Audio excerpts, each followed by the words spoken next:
भाया रे भाया सब कुछ खाया। राजनीति में तंज ही सबसे बड़ा हथियार है और राजेंद्र गुड़ा का एक ऐसा ही तंज आजकल सोशल मीडिया पर वायरल हो रहा है। भाया रे भाया खूब खाया, एक तो पूरा गांव खा गया, सुनने वाले नहीं है। राजस्थान की राजनीति में आजकल सिर्फ एक ही चर्चा है, अंता विधानसभा सीट। कहते हैं लोकतंत्र की राहों में धन ही बलवान है, जाति धर्म सब एक तरफ, पैसा ही भगवान है। और यही बात इस उपचुनाव में साफ दिखाई दे रही है। पूरा राजस्थान टकटकी लगाए बैठा है क्योंकि जो भी जीतेगा उसका असर सीधा 2029 के लोकसभा चुनाव तक जाएगा। क्योंकि ये क्षेत्र आता है झालावाड़ बारां लोकसभा सीट में, जहां से वसुंधरा राजे का बेटा दुष्यंत सिंह लगातार सांसद है। अंता के मौजूदा विधायक कंवरलाल मीणा की कोर्ट से सजा मिलने के बाद यहाँ उपचुनाव घोषित हुआ और कांग्रेस ने टिकट दिया प्रमोद जैन भाया को। ये नाम तो आपने सुना ही होगा, जो पहले मंत्री भी रह चुके हैं, लेकिन इन पर खनन घोटाले और भ्रष्टाचार के कई आरोप हैं। इसी फैसले से नाराज होकर युवा आदिवासी नेता नरेश मीणा बगावत पर उतर आए। नरेश मीणा ने साफ कहा, कांग्रेस आदिवासियों की बात तो करती है लेकिन टिकट सिर्फ पैसे वालों को देती है। ये बयान सोशल मीडिया से लेकर गांवों के चौपालों तक गूंज गया। युवाओं में नरेश का प्रभाव अब साफ दिखने लगा है। और अब कल यानी कि 14 अक्टूबर को नरेश मीणा अपना नामांकन दाखिल करने जा रहे हैं।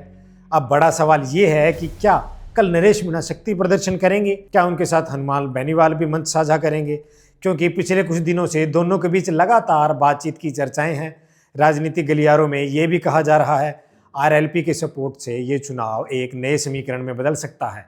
नरेश ने ऐलान किया है कि वो हजारों समर्थकों के साथ कल फॉर्म भरने जाएंगे। कहा जा रहा है कि हनुमान बेनीवाल खुद अंता पहुंच सकते हैं। अगर ऐसा हुआ तो तस्वीर साफ है, कांग्रेस और बीजेपी दोनों के लिए ये मुकाबला आसान नहीं होगा। दूसरी तरफ कांग्रेस के लिए स्थिति पेचीदा है। प्रमोद जैन भाया पर लगे आरोपों और उनकी पैसों वाले नेता की छवि कांग्रेस के वोट बैंक को नुकसान पहुंचा सकती है। सोशल मीडिया पर उनका एक वीडियो वायरल हो रहा है जिसमें वो एक बुजुर्ग महिला को पैसे देते दिखाई दे रहे हैं।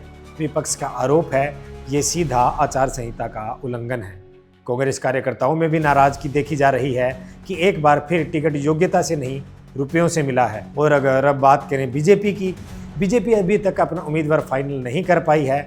नाम चल रहे हैं प्रभुलाल सैनी, सुमन देवी और कुछ स्थानीय नेताओं के। लेकिन असली सवाल है, क्या बीजेपी उम्मीदवार आलाकमान तय करेगा या यहाँ वसुंधरा राजे की मर्जी चलेगी? क्योंकि ये क्षेत्र वसुंधरा का गढ़ माना जाता है और यहाँ कोई भी फैसला उनके इशारे के बिना मुश्किल है। माना जा रहा है कि अगर आलाकमान ने वसुंधरा की अनदेखी की तो ये सीट बीजेपी के हाथ से निकल सकती है। राजस्थान की राजनीति में हमेशा एक दिलचस्प ट्रेंड रहा है, यहाँ विरोध ऊपर से दिखता है। राजस्थान की राजनीति में हमेशा एक दिलचस्प ट्रेंड रहा है, यहाँ विरोध ऊपर से दिखाई देता है लेकिन अंदरूनी समझदारी हमेशा रहती है। कभी गहलोत की मुस्कान के पीछे वसुंधरा की सहमति दिखती है तो कभी वसुंधरा की चुप्पी के पीछे गहलोत की रणनीति झलकती है। कई बार कहा जाता है गहलोत और वसुंधरा में अंदरूनी तालमेल रहा है। विपक्ष में रहकर भी दोनों एक दूसरे पर सीधा वार नहीं करते। अब इस उपचुनाव में भी सवाल यही उठ रहा है, क्या यहाँ भी कुछ ऐसा ही देखने को मिलेगा? अब अंता के गांव में माहौल कुछ यूं है कि कांग्रेस के पुराने वोटर उलझन में है, बीजेपी के कार्यकर्ता असमंजस में और नरेश मीणा का कैंप तेजी से ग्राउंड पर एक्टिव होता जा रहा है। उनकी सभाओं में युवाओं की भीड़ उमड़ती जा रही है। लोग कह रहे हैं पहली बार कोई ऐसा उम्मीदवार आया है जो खुलकर बोलता है। वहीं नरेश मीणा ने साफ कहा है, अगर मैं जीता तो सिर्फ विधायक नहीं बनूंगा बल्कि दुष्यंत सिंह जैसे नेताओं को भी चुनौती दूंगा। यानी ये सिर्फ उपचुनाव नहीं बल्कि राजस्थान की सत्ता के भविष्य की एक झलक है। अब देखना दिलचस्प होगा, क्या कल नरेश मीणा शक्ति प्रदर्शन कर अपनी ताकत दिखा पाएंगे? क्या हनुमान बेनीवाल खुलकर उनके साथ मंच साझा करेंगे? क्या बीजेपी और वसुंधरा की मर्जी से टिकट देगी? क्या बीजेपी वसुंधरा की मर्जी से अपना कैंडिडेट उतारेगी या आलाकमान अपनी मनमर्जी चलाएगा? और क्या कांग्रेस अपने बागी को रोक पाएगी? इन सवालों के जवाब ही तय करेंगे कि अंता की राजनीति किस दिशा में जाएगी। तो साथियों, अंता का ये उपचुनाव राजस्थान की राजनीति के 3 बड़े चेहरों की परीक्षा है। वसुंधरा राजे की प्रतिष्ठा, अशोक गहलोत की रणनीति और नरेश मीणा की लोकप्रियता। अब देखना ये है, क्या इस बार धनबल जीतेगा या जनबल?